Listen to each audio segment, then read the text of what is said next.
we get blinded already because we're very comfortable in our life. It's not about being wealthy, being rich, but everybody has the capacity to give.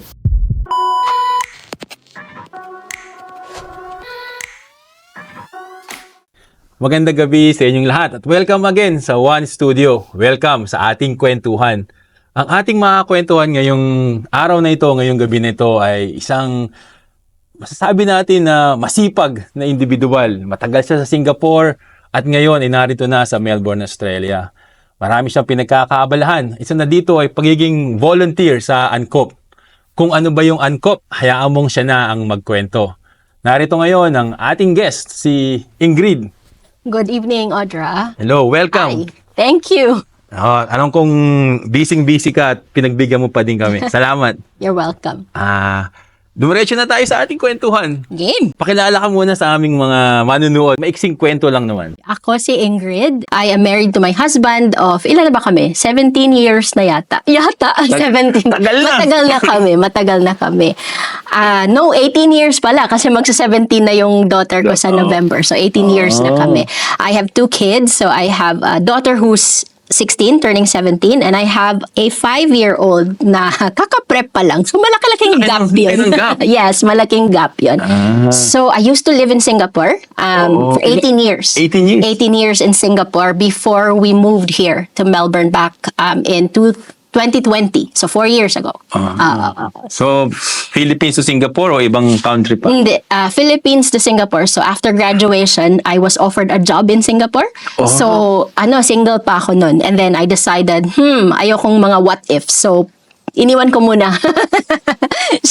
Iniwan ko muna si Marnie na husband ko na ngayon. And then, long distance? Long distance for 3 years. And then, sumunod siya. And then, after that, kinasal kami after 2 years.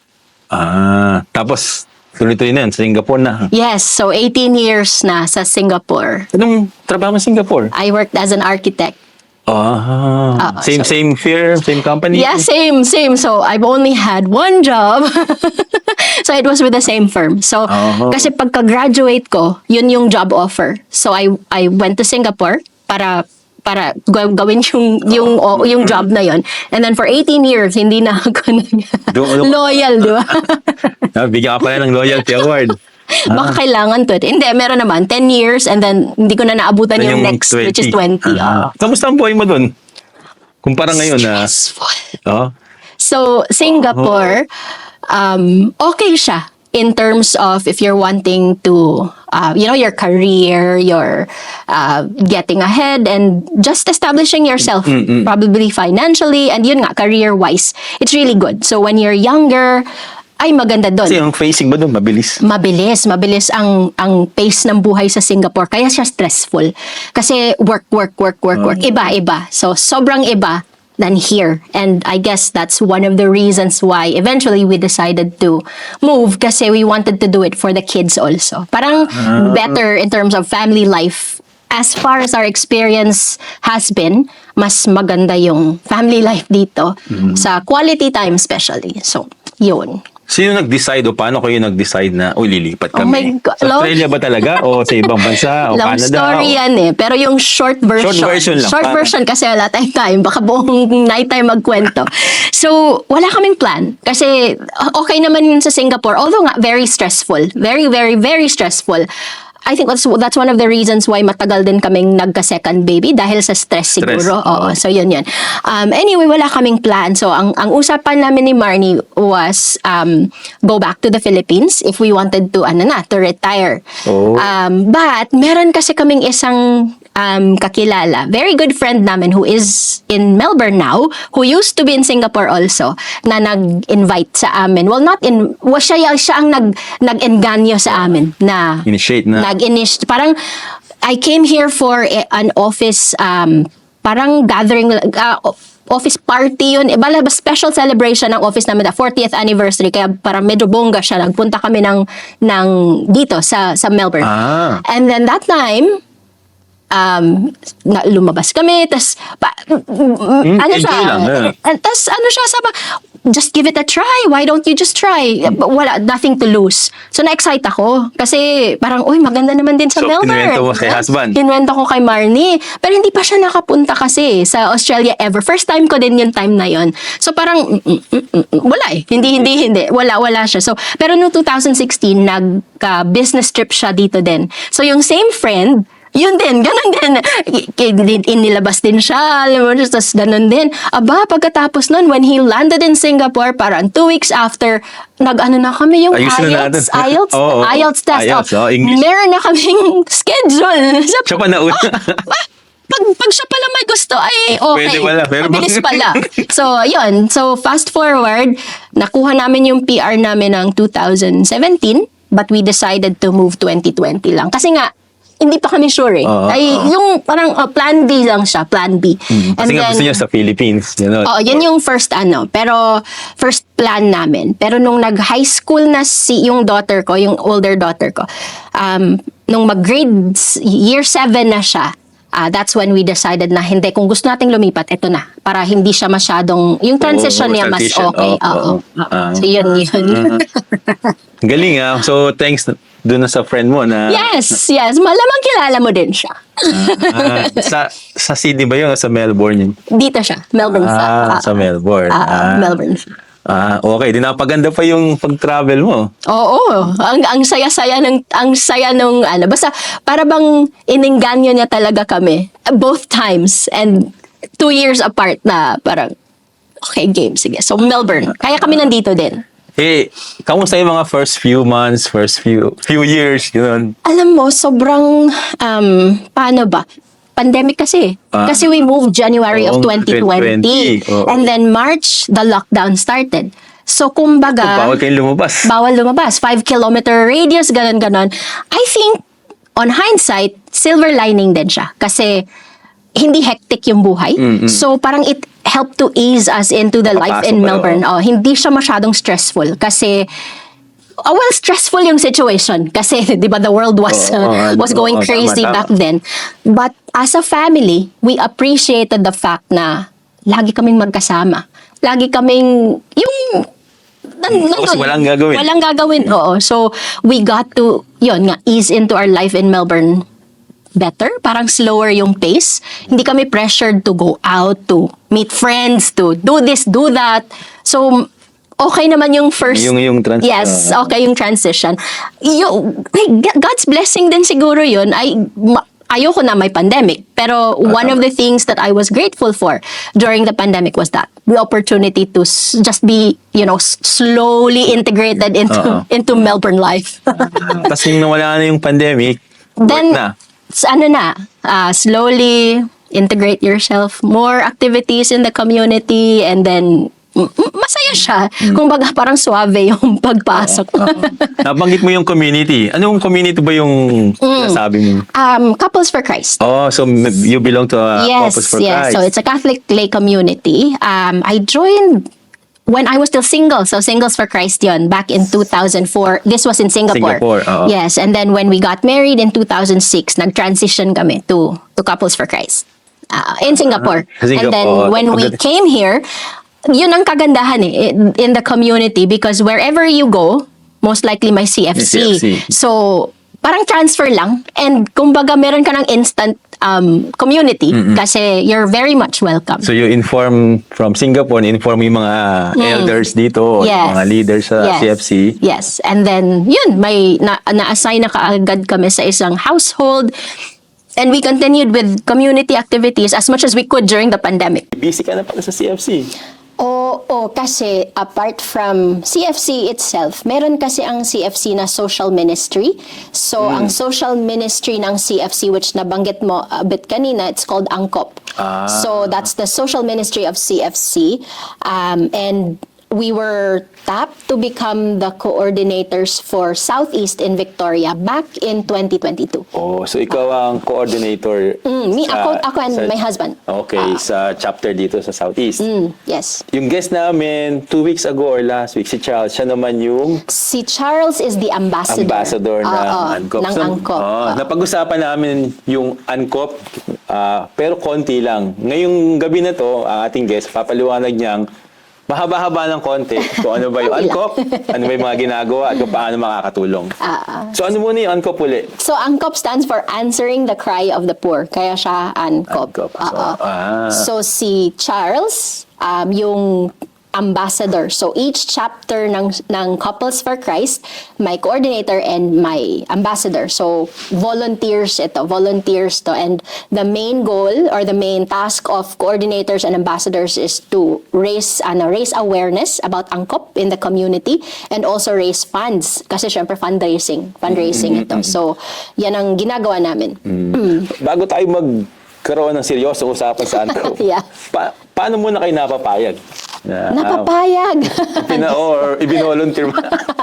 Oo, so parang tinawagan kami ng chapter head nung time na yon, and then they just asked us na there's this role that needs to be filled in the chapter, and in-explain nila a bit kung ano yung ginagawa. Tapos sabi naman namin, parang we've heard of ANCOP because it is part of CFC. But in Singapore, different yung way of raising funds and raising awareness in Singapore. So they don't have the programs that we, except maybe for the Global Walk. But the main thing that we do in Australia, hindi ginagawa doon. So aware kami na may ANCOP, and we were donating also, pero hindi in-depth. So we were asking like, bakit kailangan ng volunteer? Ano to? Kasi dati parang naalala ko lang, may nag-caroling, tapos magdo-donate ka lang, ganon. So, paparal ka ng isang bata. Oo, tapos ano pala siya? It's an established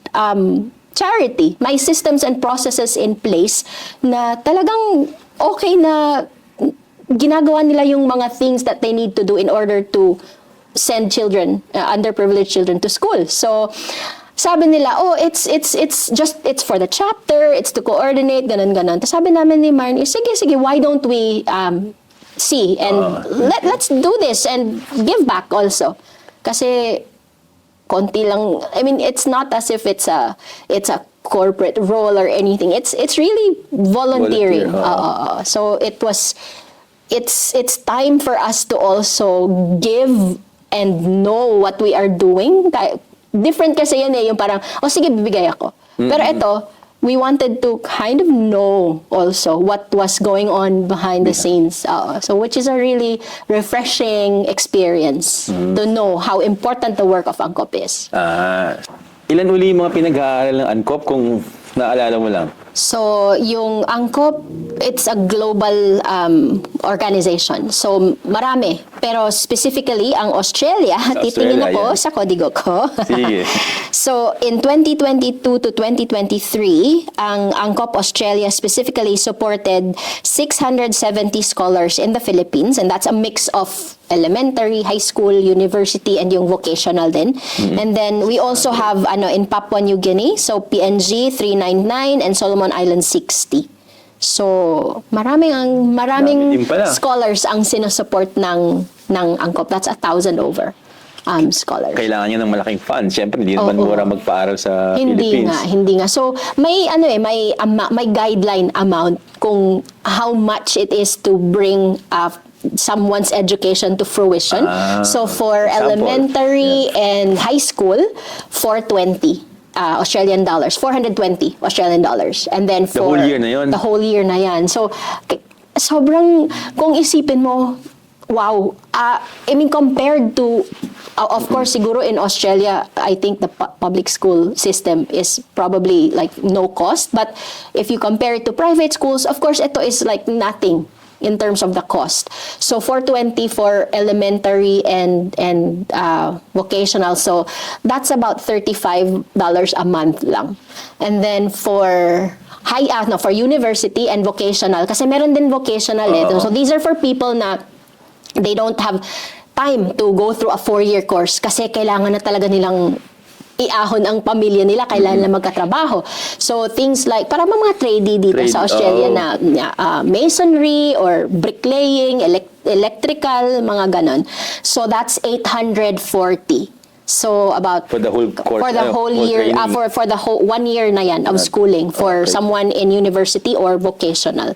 So, kumbaga, it's 35 or magkano ba yan? 70 plus na if the 840 divided by 12. So, if you think about it, parang it's like if you have coffee every day na, $5. Mahal na nga ng coffee ngayon. Mahal na, di ba? Wala na palang 5, 6 na ngayon siguro. But if you sacrifice a bit of your coffee money and put it towards sponsoring a child, ano na, it really has a big impact. You cannot imagine yung impact ng education to someone. It's really very important. I can feel, I can sense na very passionate ka dun sa ginagawa mo sa Angkop for very good na ikaw yung natap nila to do the... Naku, I think all of the volunteers, I don't think you will volunteer if you don't like at least have, at first maybe it's just an interest, but eventually when you realize how impactful the work is, then small part nga lang kami. It's not as if we're the main ones. We're just doing our bit in the small chapter. I mean, in the area that we've been assigned to. But yes, it's generational kasi ang impact ng education, di ba? I mean, tutulungan mo yung bata. Pero once nakatapos siya, hindi lang yung bata. Buong pamilya yung matutulungan niyang iahon niya from poverty. And that is something that can change the world. We just don't know it yet. Like now, we don't feel it. It's just $35 a month kung isipin mo. But ang impact niya is generational.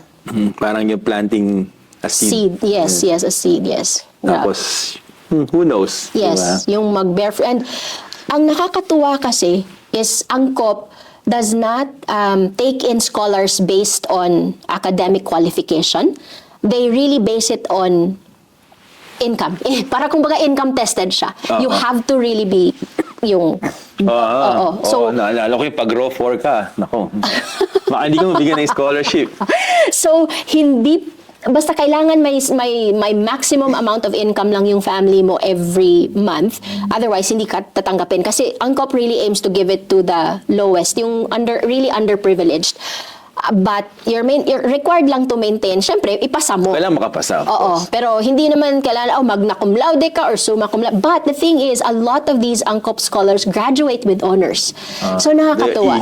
Talagang deserving din sila. So, nakakatuwa na someone that you've given a hand to help uses that help and really like maximizes that kasi not required na maging magna cum laude or maging so with honors ganun, but they do it. So nakakatuwa. So deserving yung mga deserving. Can you imagine the change that they can give to their families and the people around them? So and eventually, so siguro sobrang idealistic lang din, but isipin mo kung pamilya, may change din yun sa country, di ba? Kasi mas umahon yung mga tao sa country, lalo na Philippines or Oceania. Kasi Angkop Australia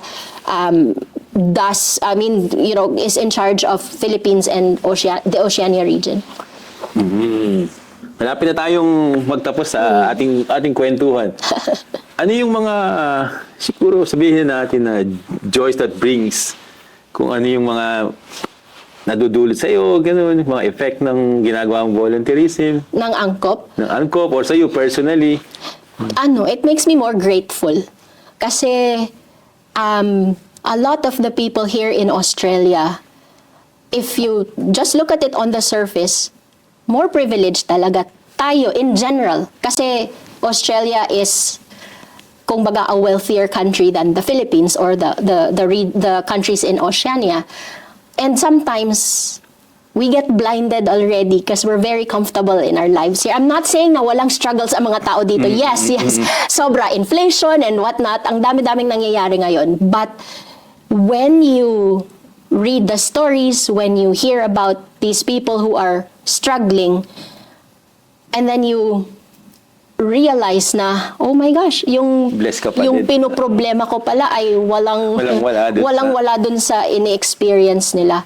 So it makes me more grateful na not just grateful, but it also makes me want to become a better person, like be more, not don't ayoko, para bang it makes me realize that I have to live beyond myself. It's not just me, it's not just my family. There's a lot of things that you can do as a person to impact other people. And yun nga it might not be a big thing. It's just a small thing. I mean, even if, let's say first, naisip ko nga my gosh, di ba yung mga teenagers dito, pwede silang mag-casual work? Yung minimum wage nila, parang kung i-compare mo dun sa education, basta sobrang nakaka-grateful lang and it's an eye-opener and it encourages me, yun nga, to become a better person, to be more, so that you can do more. Tama. Kung hindi ako CFC, pwede rin ba ako mag-donate sa ANCOP? Oo, very much so. In fact, we are encouraging and working towards more people who are non-CFC to donate to ANCOP. Kasi as I mentioned, broader nga if diba, non-CFC, mas marami talagang ma-reach. So, open pala siya sa lahat. Yes. Even for people in other countries, pwede siya. Not just people in Australia. So, there is a secure portal that has been created for this fundraising. I-post na lang siguro yung link sa video, like description. Okay. Sa lahat ng mga gustong mag-donate, lalagay na lang namin yung description dito sa YouTube channel namin. Ayan. Thank you. Mahaba kasi. Mahaba siya. But it's through a GoFundraise portal. So, secure siya. Dun sa mga experience mo mula Philippines, Singapore, tapos dito ngayon, ANCOP coordinator ka na, bigyan mo naman kami na sabi natin learnings about life. Learnings about life, ang dami. Siguro isa sa pinaka na-learn ko is everybody has something to give. Parang it's not about being wealthy, being rich, but everybody has the capacity to give. So if you just look into yourself, it may not be monetary, and that's okay because not everybody is in the position to give something financially. Everybody's going through something, especially right now. But you can always give encouragement. You can always give a kind word. You can always reach out to someone who you feel is experiencing, I don't know, depression or sad or whatever. Just being kind is already so powerful. So, kaya masasabi ko na everybody can give something. So, just be generous. Maganda yun. Hindi mo sasabing wala kang maidudonate. Hindi talaga. I mean, kaya nga, raising awareness and raising funds, diba? So, yun ang COP. So, even if you hear this and you feel called to share about it to a friend, maybe right now you don't have the capacity to donate, but i-click mo ang share at isya mo, meron akong magandang share this video to a friend na gustong mag-donate and is passionate about education and educating children. That's already helping. That's already giving. So everybody has something to give. Okay. Be kind. Tama yan. Be kind in this cruel world. No? Parang kanta yata. Wala namang cost, di ba? Oo nga. Salamat at pinaunlakan mo kami. Hopefully, sana yung mga listeners natin may natutunan kayo kahit konti. Ito po muli si Audra, ang inyong kakwentuhan, at hanggang sa muli. Salamat. Thank you. Thank you.